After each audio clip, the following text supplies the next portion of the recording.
En el Titanic, los pasajeros de segunda clase suelen ser ignorados, ya que la atención se centra en los de primera y tercera clase. Bueno, hoy no será así.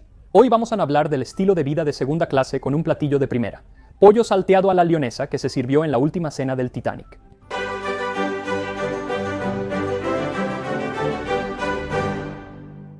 Hoy hablaremos de la segunda clase, pero el platillo que prepararemos se sirvió a la primera clase como el cuarto plato la noche del hundimiento. Por eso preferí este platillo en vez de uno de segunda clase esa última noche, porque primero suena realmente delicioso, y segundo porque bien pudo haberse servido a la segunda clase, simplemente en una noche diferente de la que no tenemos menú. A menudo, los platillos se servían a ambas clases en noches distintas. Cuando se trata de la receta debemos mirar a Auguste Escoffier. Los restaurantes del Titanic solían imitar a los del Hotel Ritz, donde Escoffier era el chef principal. Y su receta para este platillo es un poco diferente a su versión moderna, que normalmente se cubre con harina y algunas hierbas. Pero él pide un pollo sencillo, salteado con salsa lionesa. Derrite 50 gramos de mantequilla, agrega 250 gramos de cebolla picada y cocina hasta dorar. Agrega 2 decilitros de vino blanco y 2 de vinagre. Reduce a 2/3 y añade 7,5 decilitros. Salsa demi-glace. Cocina a fuego lento. Desespuma si es necesario durante 5 o 6 minutos y cuela. Así que la salsa es la estrella aquí, de lo contrario, realmente solo es pollo simple. Y su receta la voy a reducir un poco solo para que haga suficiente salsa para 4 pechugas de pollo, y deben ser pechugas de pollo bastante pequeñas. Como mencioné, esto era parte del cuarto de 10 platos, así que los platillos eran pequeños, solo unos bocados de cada uno. Pero aún así, después de 10 platos, me imagino que uno se siente bastante lleno. Todo para hacer ramen. Para pollo a la lionesa necesitas 2 cucharadas, 28 gramos de mantequilla, 2 cebollas pequeñas, 150 gramos, picadas en tiras, casi media taza, 100 mililitros, de vino blanco y casi media taza, 100 mililitros, de vinagre de vino blanco. Ahora, esta es la gran diferencia entre esta versión y la versión moderna de esta salsa. La cantidad de vinagre que Escoffier pide, y no estaría mal si la reduces como un 75%, pero hoy, como esa es la cantidad que él pide, eso es lo que voy a usar. Y ahora, para el toque secreto de esta salsa, necesitas 1,5 tazas o 350 mililitros de demi-glace. El demi-glace es una salsa marrón rica que es absolutamente mágica. Puede tomar 8 o 10 horas en la versión moderna y 48 horas con la de Escoffier. También puedes comprarla concentrada. Pondré un enlace en la descripción para conseguirla. Sin duda, hacerla desde cero sabe mejor, pero lleva mucho trabajo y no sé si notaría la diferencia. Ahora, Escoffier pide Ville de Miglos, que es de un marrón mucho más oscuro y rico. Estoy usando demi-glace de pollo, que es un poco más claro, pero ambos son mágicos. Entonces, primero derrite la mantequilla a fuego medio y agrega la cebolla picada. Déjala cocinar durante unos 10 minutos revolviendo ocasionalmente hasta que estén doradas. Evita que se quemen como a mí, ya que mi sartén tiene puntos calientes. También necesitas una sartén profunda. Baja el fuego y añade vino blanco y vinagre. Cocina a fuego lento hasta reducir a 1/3. Luego, añade el demi-glace y hierve a fuego lento 5 o 6 minutos mientras sazonas el pollo con sal y pimienta. Calienta aceite en un sartén a fuego medio alto y cocina el pollo 5 minutos. Luego voltéalo y cocínalo por otros 5 minutos. Como mencioné, este platillo probablemente también se habría servido a la segunda clase, y desafortunadamente en mi investigación descubrí que la segunda clase es la menos documentada en el barco. Lo cual francamente me parece extraño, ya que la mayoría de nosotros, al menos yo, habríamos estado en la segunda clase. En 1912 la clase media era menor y el Titanic lo reflejaba. Había unos 329 pasajeros en primera clase, 285 en segunda y 710 en tercera. Pero si estabas en segunda clase, así es como pudo haber sido tu viaje en el Titanic. El juego de palabras fue totalmente intencional. En algunos lugares como pasajero podrías haber abordado el Titanic. En Southampton, Inglaterra, al mediodía del 10 de abril, más tarde ese día en Cherburgo, Francia, o el 11 de abril en Queenstown, Irlanda, donde se tomaron algunas de las últimas fotos del Titanic. Curiosamente, la mayoría de las fotos del Titanic, al menos a bordo, son en realidad de su barco hermano, el Olympic. Hablaré más de ese barco y su hermana Britannic, ambos construidos en Belfast, Irlanda, en un próximo episodio. Si estabas en segunda clase en el Titanic, seguramente abordaste en Southampton, Inglaterra, como a las 8:30 am. El tren desde Londres destinado a los pasajeros del Titanic. Había dos trenes, uno de primera clase y otro de segunda y tercera, ambos llegaron algo tarde. Pero el tren de segunda y tercera clase no llegó al puerto hasta las 11:30, solo media hora antes de que el barco debiera zarpar. Si no eras de tercera clase, no te revisaban por piojos y podías subir directo por la cubierta del mar. Inmediatamente te darías cuenta de que el Titanic estaba muy por encima de la mayoría de los otros barcos de la época. No escatimaron en gastos. Descenderías por una escalera de roble hasta tu camarote, que en segunda clase era mucho más variado que en tercera. Tanto así que, a veces, los mejores camarotes de segunda clase podían usarse como camarotes de primera clase, y los peores camarotes de segunda clase podían usarse como camarotes de tercera clase. La mayoría estaban en medio para 2 o 4 personas. Si eras soltero, compartías cuarto con un desconocido. Una gran manera de conocer gente. Y si no necesitabas todas las literas, algunas se podían plegar y convertir en un sofá tapizado porque no tenías piojos. Las habitaciones tenían agua corriente, pero no caliente ni fría de las tuberías del barco como en primera clase, sino de un tanque que debía llenarse periódicamente.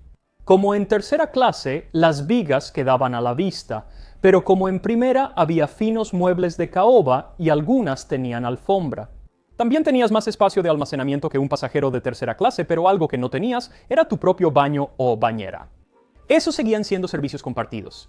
Ahora, la mayoría de las personas en ese entonces habría considerado la segunda clase como algo de primera, mejor que la primera clase en la mayoría de los otros barcos. Pero siempre hay alguien que se va a quejar. Durante la investigación del Senado después del hundimiento, Imanita Shelley usó su declaración oficial menos como una discusión sobre el hundimiento, y más como la forma en que te quejarías en una reseña de Yelp. En lugar de asignarnos el alojamiento que compramos, nos llevaron a una pequeña cabina, muchos pisos abajo en el barco, que era tan pequeña que solo podía llamarse una celda.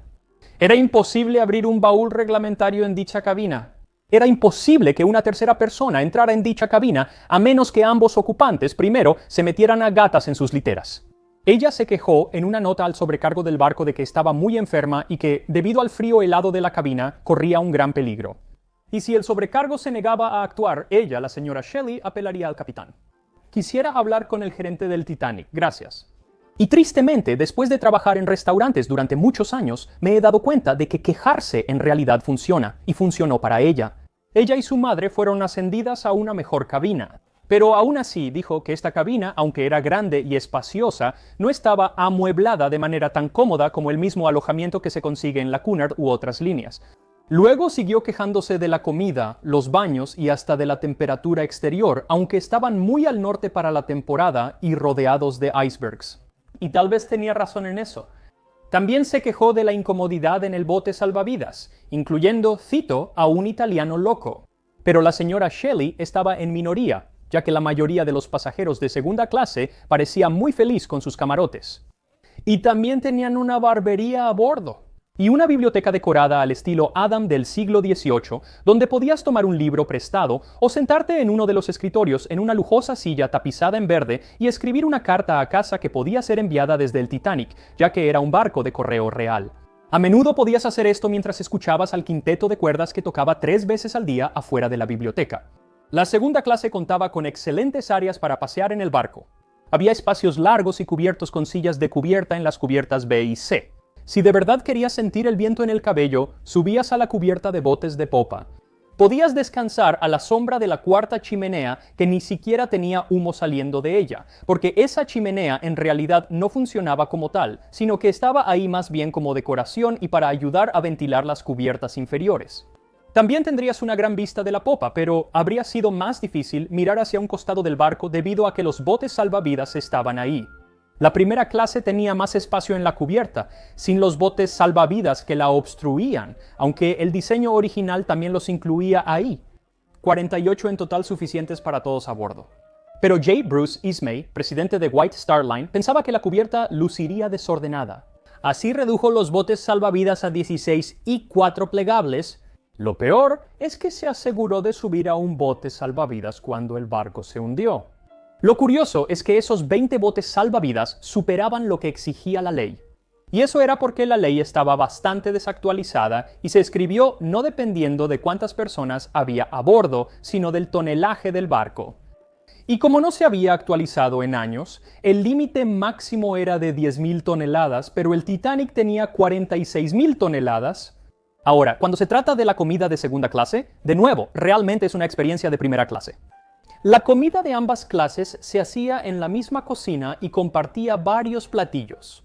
La mayor diferencia era simplemente la variedad y la cantidad de esos platillos. La segunda clase solo tenía un restaurante, no varios. Ocupaba toda la cubierta D, recibía mucha luz natural por las portillas laterales y tenía capacidad para 394 pasajeros, bien iluminado, con lámparas en el techo y un piano para música durante las comidas. De hecho, también era un tipo de música la que te llamaba a la comida. A la tercera clase la llamaban con campana, a la primera con corneta y la segunda disfrutaba el gong. Te sentabas en mesas comunales en sillas giratorias de caoba y cuero carmesí, atornilladas al suelo.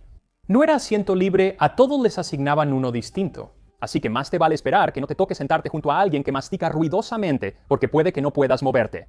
Aunque la comida no es tan lujosa como en primera clase, es más completa que en tercera. A las 8 de la mañana, el desayuno tenía avena, sémola de maíz, pescado fresco y arenques ahumados de Yarmouth. Es un pescado ahumado y salado con un nombre poco atractivo.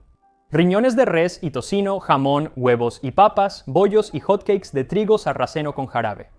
Quita los riñones y los ahumados, me apunto. En tercera clase, la comida principal era la cena al mediodía, mientras que en segunda ofrecían un almuerzo ligero para la cena nocturna. Primero consomé de tapioca, después abadejo al horno con salsa picante. Luego tenías una opción de platillo principal: pollo al curry, cordero de primavera con salsa de menta o pavo asado con salsa de arándanos. Me encanta el Día de Acción de Gracias todo el año. Había guarniciones de chícharos, nabos, arroz y papas, y luego postres de pudín de ciruela, vino, gelatina, un sándwich de coco y helado americano. La primera clase comió helado francés, más cremoso y hecho con huevos, aunque en mi casa ambos, el americano y el francés, son bienvenidos. La comida terminó con queso, fruta, café y una variedad de nueces. De esta estructura tradicional de comida surge la frase de la sopa a las nueces. La pasajera de segunda clase, Kate Buss, recordó: esa noche, nuestras mesas eran una imagen. Los enormes racimos de uvas que coronaban la canasta de frutas en cada mesa eran emocionantes. Los menús eran maravillosamente variados y tentadores. Me quedé en la mesa desde la sopa hasta los frutos secos. Aunque Carlotta Collier pensó que era muy pesado y rico, admitió que no se escatimó esfuerzo para dar a los pasajeros de segunda clase la mejor cena posible ese domingo. Tras la cena, los hombres solían ir al salón de fumadores de segunda clase, decorado al estilo Luis XVI con sillas de cuero verde oscuro y baldosas de linóleo. Y tenía un bar bien surtido. Benjamin Hart jugaba cartas la noche del hundimiento y llegó a su habitación hasta las 11:30. Su esposa, Esther, también estaba despierta cuando él llegó, pero no se preparaba para dormir porque había dormido casi todo el día y pasó la noche observando. Desde entonces ella estaba ansiosa. Su esposo le dijo que estaban navegando en el Titanic porque ella sentía que la reputación del barco de ser insumergible estaba desafiando al Todopoderoso. Y ella no creía que el barco siquiera completaría su viaje inaugural. Probablemente su esposo se burló de ella, pero solo 10 minutos después de que llegó a su habitación, toda la habitación tembló. Lorenzo Beasley, pasajero de segunda clase, también sintió el sacudón, pero no le dio importancia. Un momento después, cuando el motor se detuvo, decidió levantarse y salir solo para ver qué había pasado. Vio a unos hombres jugando cartas en la sala de fumadores y les preguntó qué pasaba. Y ellos dijeron que habían rozado un iceberg que habían visto pasar por la ventana justo un momento antes. Ahora uno pensaría que esto sería motivo de alarma, pero no lo fue. Ellos volvieron a sus cartas y Lorenzo regresó a su camarote. Un rato después, escuchó a personas subiendo las escaleras, así que, una vez más, decidió salir de su habitación. Salió y notó que el barco se estaba inclinando hacia adelante, muy levemente. Pensó que tal vez algunos compartimentos en la parte delantera se habían inundado, pero el Titanic estaba hecho para eso, así que todo estaría bien. Y de nuevo regresó a su camarote. Entonces escuchó a un miembro de la tripulación llamando a todos los pasajeros para que salieran a la cubierta con sus chalecos salvavidas. Así que se puso ropa más abrigadora y su chaleco salvavidas y subió a la cubierta. Pero de nuevo, pensó que solo era una precaución y dijo que todo estaba tranquilo y nadie estaba entrando en pánico. y luego vieron a los miembros de la tripulación destapando los botes salvavidas. A los hombres les pidieron hacerse a un lado para que mujeres y niños subieran a los botes, aunque lo hicieron despacio porque sentían que eran menos seguros que el barco. Así que Lorenzo se quedó de pie y vio cómo bajaban varios botes a medio llenar. Aún así, no hubo pánico. Cuando el bote salvavidas 13 estuvo listo para bajar otra vez, sin llenarse, un tripulante llamó a más mujeres, pero nadie se acercó. Le dijo a Lorenzo que subiera, y él lo hizo.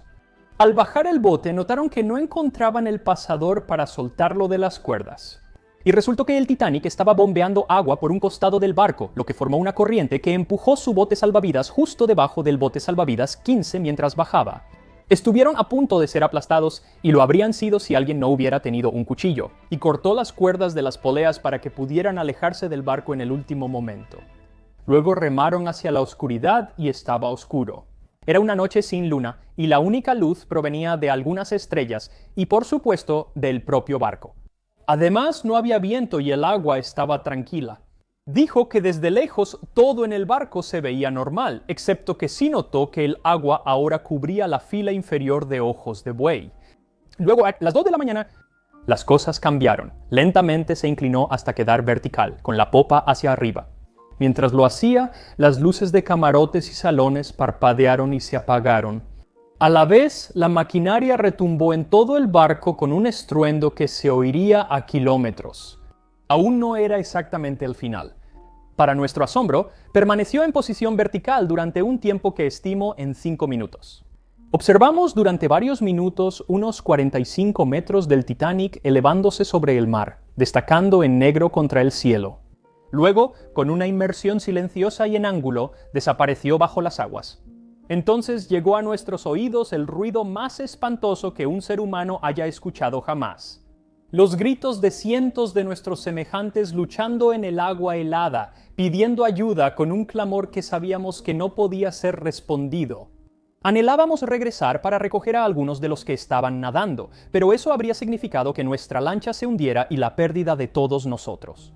Este es uno de los mejores relatos de lo que las personas en los botes salvavidas vieron cuando el Titanic finalmente se hundió.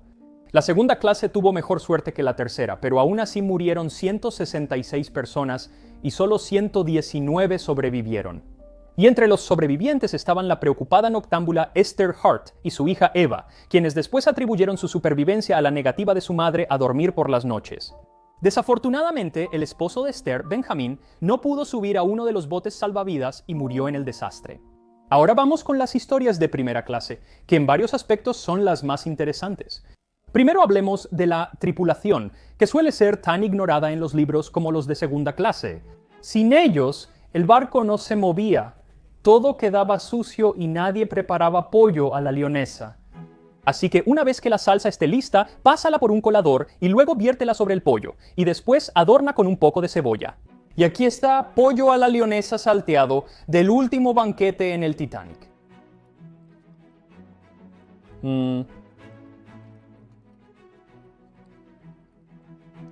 Oh, eso está tan bueno, es tan complejo.